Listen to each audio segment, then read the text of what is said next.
कौन कह रहा था? कौन है मालिक? कौन है वो मालिक जो कह रहा था? ये सड़क किसकी है? सड़क है? कौन कह रहा था? सड़क तय करोगे आप? मालिक हो गया आप? कर्मचारी हो आप?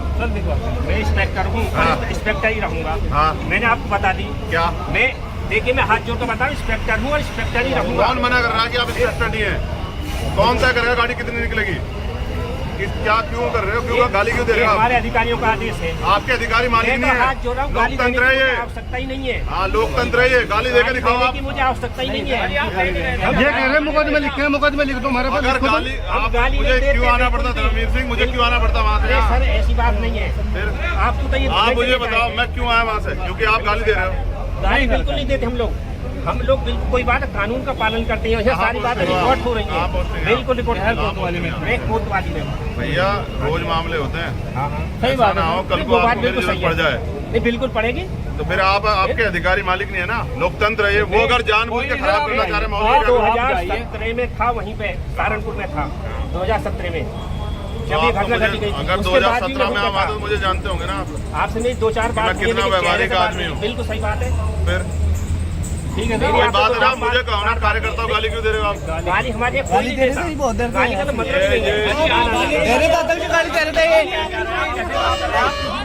ये बबलू चौधरी हमारा जाट समाज का बड़ा नेता है यहाँ का। आप अगर ये झूठ क्यों बोलेगा? आपसे कोई लड़ाई है क्या इसकी? मैंने आपको बोला नहीं। ये यहाँ पे क्या कहते हैं, जब बैरियर तोड़ के ले गए हैं। बैरियर तो आप क्यों खड़े हो बीच में? क्यों खड़े हो आप बीच में जबरदस्ती में? आप कौन बैरियर तोड़ रहा? हम नहीं गए। आप मेरी गाड़ी का क्या खड़े थे? फिर वही आप अपने अधिकारियों के आदेश का पालन कर रहे हो और हम जनता के प्रतिनिधि हैं। आप कैसे रोक दोगे? मैं हमारी गाड़ी किस आधार पर रोकूं? क्या अपराध कर रहे हैं हम? कोई हमें तो जो आदेश और कोई बात नहीं। ठीक है, ऐसा मत करो।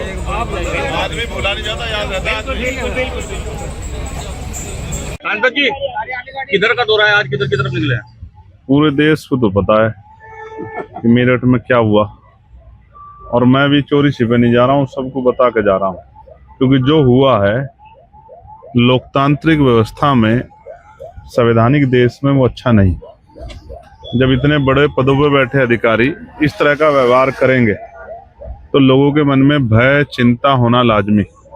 मेरी और मेरे जैसे न्याय पसंद हर व्यक्ति की जिम्मेदारी बैठती है कि वो इसके खिलाफ आवाज उठाए और सरकार से कार्रवाई की मांग करे। और उन अधिकारियों से भी मैं मिलूंगा जिन्होंने कृत्य किया, पूछूंगा कि ये ऐसा क्यों हुआ। रास्ते में रोकने का प्रयास अगर किसी तरह का किया जाता है चाहती है। अब ये तो पुलिस से पूछो आप लोग, मुझसे क्यों पूछते हो ये बात? मुझे क्या पता है भाई? मेरा कोई पुलिस का कोई वो थोड़ा ही है कि भाई मैं पुलिस का कोई कर्मचारी हूँ, उनका कोई अधिकारी हूँ। ये तो पुलिस बता सकती है। हाँ, फिर क्यों रोकना चाहती है? ये इसका जवाब तो पुलिस को देना चाहिए। ऐसा क्या है कि पुलिस जिसको रोक के छिपाना चाहती है? एसएसपी मेरठ पर कार्रवाई की बात भी कह रहे हैं किसान नेता राकेश टिकैत भी। क्या कहेंगे? देखिए, उनका व्यवहार जो है ना वो गरिमाई नहीं है। और अगर कोई ये कहता है कि भाई हालात ऐसे थे, तो वहां कोई किसी पे कोई हथियार नहीं था, कोई डंडेबाजी नहीं हो रही थी। नारेबाजी से अगर कोई अधिकारी डर जाए तो ये क्या भरोसा कल गोली नहीं चला सकता है?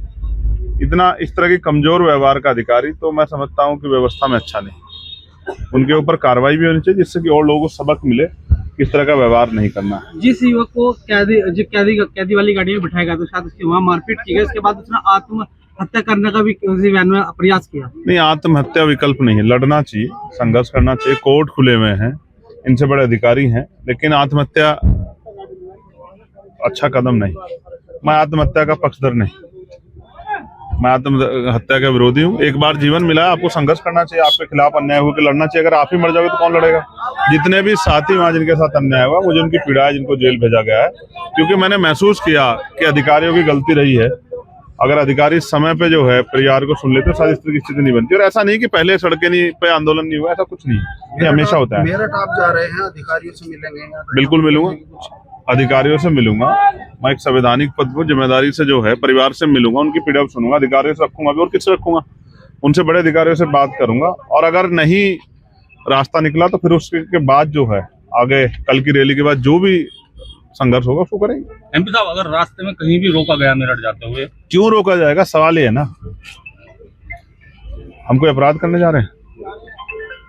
मैं आपके सामने बात कह रहा हूं, कोई नहीं कह पाएगा।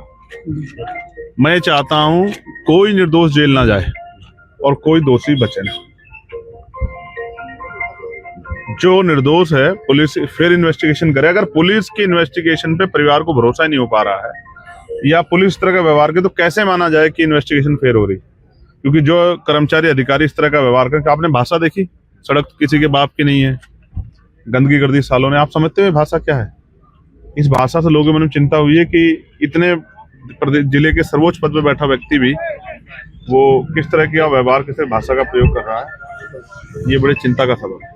अभी बाकी देखते हैं, आप लोग तो हैं ही और हम लोग भी चल रहे हैं। जिस तरह मेरे एसएसपी ने थप्पड़ बजाए हैं, फिर गाड़ी में जो आरोप बैठ गए थे वे धरना प्रदर्शन करने वाले, गाड़ी में जाके भी उनके साथ मारपीट की गई। हाँ, यही चीज भय पैदा कर रही है कि ऐसा क्यों किया, किसके इशारे पर किया गया। ये जाके उनसे हम लोग पूछेंगे। मैं एसएसपी से मिलूंगा, डीएम से बोलूंगा, पूछूंगा ऐसा उन्होंने क्यों किया।